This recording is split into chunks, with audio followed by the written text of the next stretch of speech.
No niin, moikka. Nyt tulee tää hamstereiden ruokaesittelyvideo. Tai itse asiassa tää on hamstereiden laatikko esittelyvideo.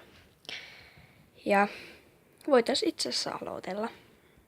Elikäs tää laatikko on ihan tällainen tavallinen. Tämmöstä kangasta on tällä välillä ja täällä on pahvia. Ja tää on sen takia rikki, koska kerran Ore oli täällä sisällä, koska mä laitoin sen sinne vähäksi aikaa. Niin se sitten repii näitä alas, joten tää on nyt vähän rikki joka puolelta. Mutta toivottavasti se ei nyt haittaa, tai mitä se, ei se minua haittaa, joten tuskin se teitäkään haittaa. Mutta, aloitetaanpas näiden ruokien esittelyä. Okei, eli tässä on meidän heinät. Ja tätä heinää me ei olekaan kokeiltu ikinä, koska me ostettiin tätä ja tää on vielä niin kuin tää on mikä tää on? Festival Best Friend Festival. Niin heinä. Tää on tosi hyvä, olen todennut hyväksi. Ja tätä ei ole koskaan kokeiltukaan, koska on ollut tämä käytössä niin. Tämä ei ole kyllä minun mielestä mitään parasta heinää, mutta pitää kokeilla.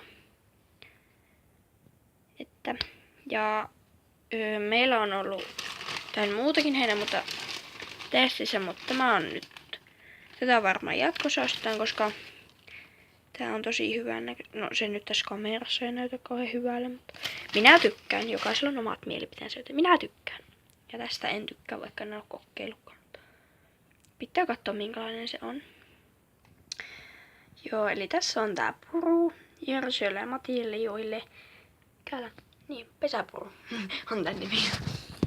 Niin, että tätä ollaan käytetty jo pitkä aika. Tää on tosi hyvä. Tämmöstä se ei haise eikä mitään. Ja kyllä se vähän puulle haisee, mutta eikä se pöllyä tai tälleen. Ja kyllä näyttää Oreolla on sitä. Ja on ollut hyvä, että Luna tykkää kaivella ja mä nyt Oreolle tänään pistän lisää purua, koska sillä on niin vähän sitä siellä, niin mä pistän tuon loppuun sille, että pääsee sitten vaan kaivelemaan. Ja Lunalle ei saa sitten niin paljon laitettua, koska ne tulee sitten, kun se kaivelee, niin se tulee tästä aina yli ja tässä on niitä ja mun pitää imuroida aina. Okei, elikkäs tähän nyt tämänhetkinen ruoka ja tää on vaan väliaikaruoka. Kunhan tämä ruoka ollaan saatu loppuun, niin sitten ostetaan uutta. En tykkää tästä ruoasta, koska siinä on näitä, oottakaapa, kunhan mä saan täältä tän. Näitä mä en syötä niille. No, näitä en syötä, koska siis näissä on väriaineita tälleen. Kaikkea muuta syötän täältä pussista. Eli siellä ei olekaan muita kuin noita siemeniä ja noita tummia juttuja näitä. Joten nämä mä aina kerään pois. Okei, tässä on herkkulaatikkoja. Paitsi että tässä ja tässä on. Ja näissä kahdessa ei ole. Näissä kahdessa ei ole ja näissä on. Ja aloitetaan vaikka näistä. Okei, eli täältä ekasta laatikosta löytyy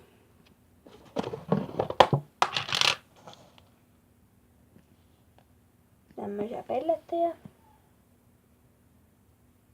Ja näistä en tykkää ollenkaan, koska hamsterit ei tykkää niistä. Ne ei syö näitä, joten en tykkää sitten itsekään niistä. Niin se on ihan vaan tommosta. Ja ne ei tykkää tosta, koska en tiedä miksi. Sitten täällä laatikossa on, tää on niitten ruokarasia, eli täällä on vaan ihan ja hyvin huomaa, että mä oon jättänyt nämä pois. Mutta mä nyt ajattelin roskiin suoraan nämä laittaa tänään, koska tänään mulla on tavallaan semmonen hamsteripäivä, niin nämä kerran täällä, että täältä saa mitään ruokaa. Hyvin huomaa, että en oo syöttänyt niille. Sitten herkut. Eli näissä molemmissa, tossa ja tässä, on samoja herkkuja. Eli auringonkukan siemeniä. Ja niitä on Luna saa. Ja Oreo, mutta Oreo ei niistä kovasti tykkää, joten en niin paljon anna sitä. Mutta nämä on vaan ihan herkkuja. lappuja. Ja mä tänään ajattelin tehdä näihin semmoset laput, että sitten tietää mitä ne on, kun ainoa silleen, mitä täällä on ravistelu. Joten nyt sitten vaan ihan laput teen. Sitten meillä on tämmönen mielenkiintoinen pussi ja siellä on auringon siemeniä. Sitten meillä on toinen pussi, jossa on niitä pellettejä. Ja näitä oli siis yhdessä kekseissä, mitä mä tein hamstereille. Ja tänään mä ajattelin pistää sulamaan jääkaappiin niitä keksejä ja sitten antaa hamstereille taas keksejä. Sitten meillä on täällä tämmöinen murskattu herkkutikku. Eli tätäkin syötän niille välillä. Nyt en ole pitkä aika antanut, koska... Tai itse asiassa tää Lunaleena on tätä, koska tuo Oreo-herkkutikku se ei syönyt sitä silleen juusta paljon, niin ajattelin murskata tää keksiä. Mutta joo, tässä oli tämä video. Ja kiva jos tykkäsitte. Ja tänään tulee toinenkin video. Joo, ei mulla muuta. Moikka!